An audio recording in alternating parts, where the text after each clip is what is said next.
కొడుకు పోలీస్ అవుతాడు అనుకున్నా, మాకంటే మంచి స్థాయిలో ఉండాలనుకున్నా, పోలీస్ యూనిఫామ్లో సూటు బూటు వేసుకోవాలని కలలుగన్నారు. ఇవి పేలుళ్ల కుట్రలో దొరికిన సిరాజ్ తండ్రి ఆవేదన, కన్నీళ్లతో వచ్చిన మాటలు.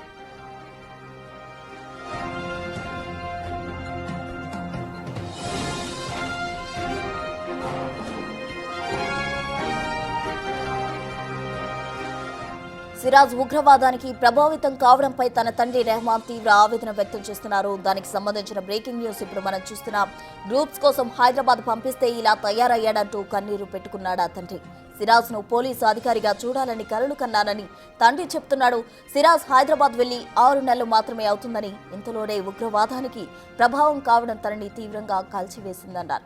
ప్రస్తుతం విజయనగరం రూరల్ ఏఎస్ఐగా పనిచేస్తున్న సిరాజ్ తండ్రి రెహమాన్ పనిచేస్తుండగా సిరాజ్ సోదరుడు ఎస్టీఎఫ్ కానిస్టేబుల్ గా ఉన్నాడు. వీరిద్దరికంటే సిరాజ్ మంచి పొజిషన్ లో ఉండాలని ఆ తండ్రి కలలు కన్నాడు. ఆ కలలు నిజం చేసుకునేందుకు కొడుకును పట్నం పంపించాడు.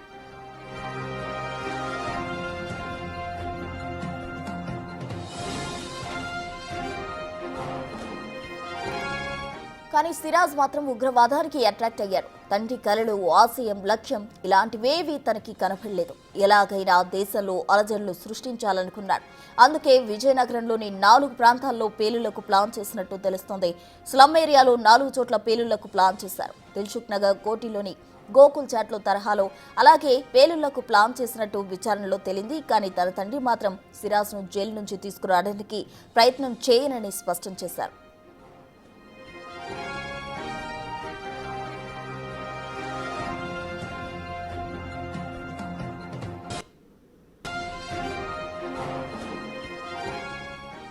పేలుళ్లకు పాల్పడిన సిరాజ్ ను జైలు నుంచి తీసుకురావడానికి ప్రయత్నం చేయనంటూ ఆయన తండ్రి చెప్తున్నారు. దీనికి సంబంధించి తాజా డీటెయిల్స్ మా ప్రతినిధి శివశంకర్ విజయనగరం నుండి అందిస్తారు. శివశంకర్.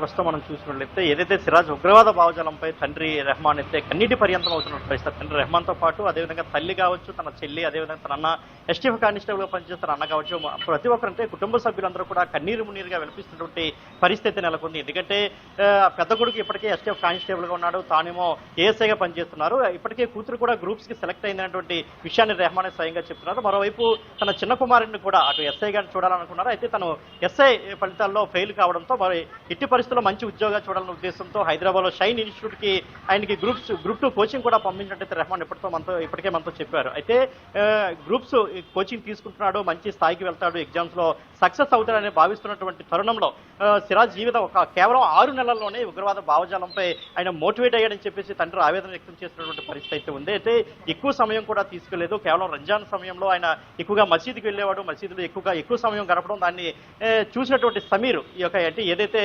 సిరాజ్ ని ఉగ్రవాద భావజాలానికి ఆకర్షితుడిగా లోనైనట్టు చేశాడు.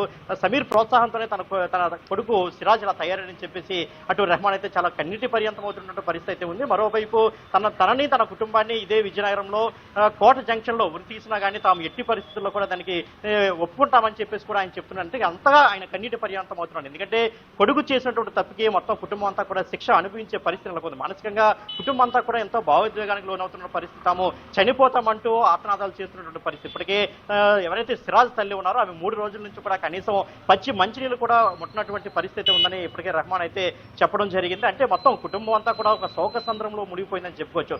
అటు సిరాజ్ సోదరుడు కూడా ఎస్టీఎఫ్ కానిస్టేబుల్ గా పనిచేస్తున్నప్పటికీ కూడా తాను కూడా కన్నీటి పర్యంతం అవుతున్న పరిస్థితి.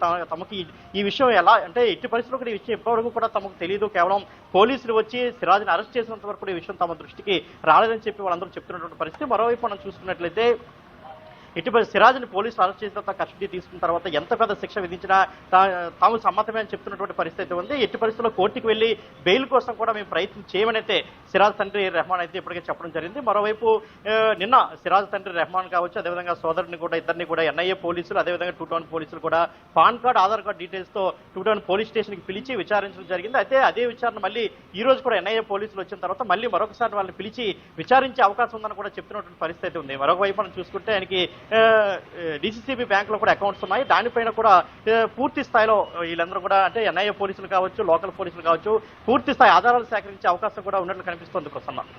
Right Shivshankar, thank you.